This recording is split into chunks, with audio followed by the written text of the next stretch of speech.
working on making it better. The Lord is there to help you along the way. You gotta hang tough, don't you? What does the common life look like? For most people today, the common life is being exhausted, worried, stressed, angry, hopeless, and just merely surviving. These are serious issues, is it not? You see, we've got problems. So let me ask you, how is being common working for you? Think about it. See, Jesus came to give us a better way, and that is a narrow way. Jesus offers anyone and everyone a pathway to an uncommon life. He offers us a different and better way. In Matthew 7:13 and 14, it says, "Go in through the narrow gate. The gate to destruction is wide, and the road that leads there is easy to follow." A lot of people go through that gate, but the gate to life is very narrow. The road that leads there is so hard to follow that only a few people find it. You see, we all know people who are uncommon, don't we? There is something different about them. In 1 Peter chapter 2, verse 9, it says, "But you are a chosen generation, a royal priesthood, a holy nation, his own special people, that you may proclaim the praises of him who called you out of darkness into his marvelous light, who once were not a people, but are now the people of God, who had not obtained mercy, but now have obtained mercy." There's this pro football coach, Tony Dungy. He has a program called The Uncommon Life. He talks about one important key, and that is, moving from desire to actually doing better is only achieved with self-discipline.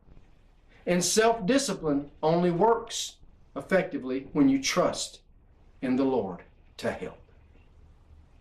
So let's talk about how to live that uncommon life.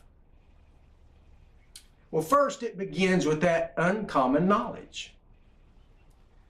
You see, following the crowd is easy to do, but that will only lead to a common, ordinary life that falls short of the potential God has in mind for you.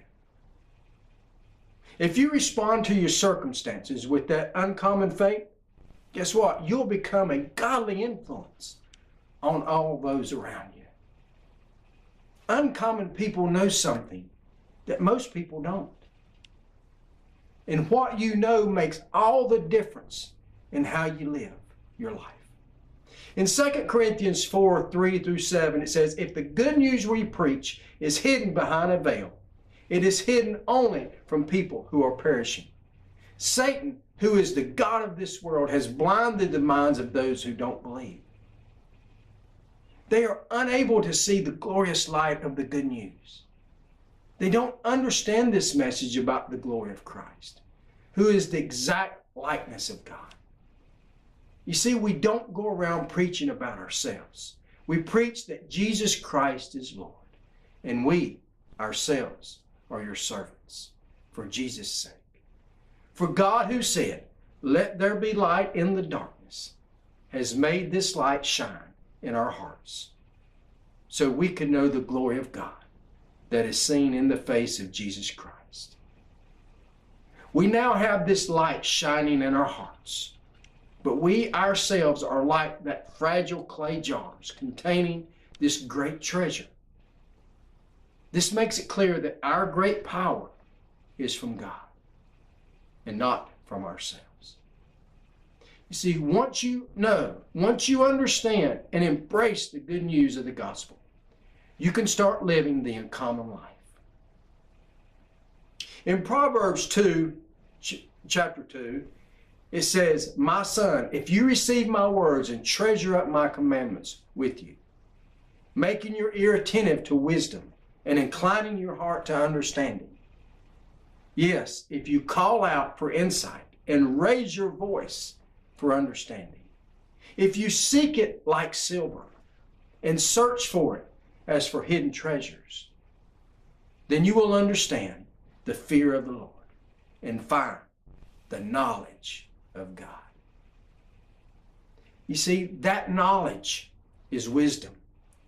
And as it says in James 3, verse 17, but the wisdom from above is first pure, then peaceable, gentle, open to reason, full of mercy and good fruits, impartial and sincere. You have to want that uncommon life. You have to want to do better in life.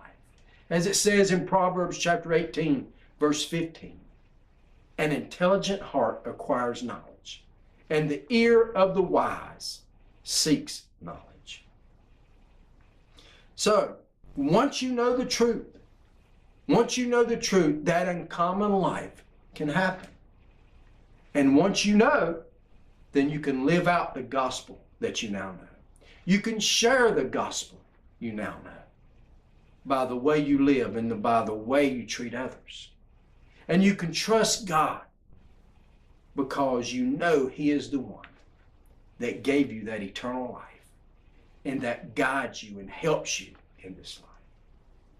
You see, Satan who still has tremendous influence over the way most people live today, is hard at work, blinding people to the gospel. I mean, we can see the evidence of it all around us, don't we? But you and I know something uncommon. So what will you do with what you now know? What will you do with what you now know? Join me next week as we continue living life the uncommon way. So until next time, I hope you will be working on making it better. He is working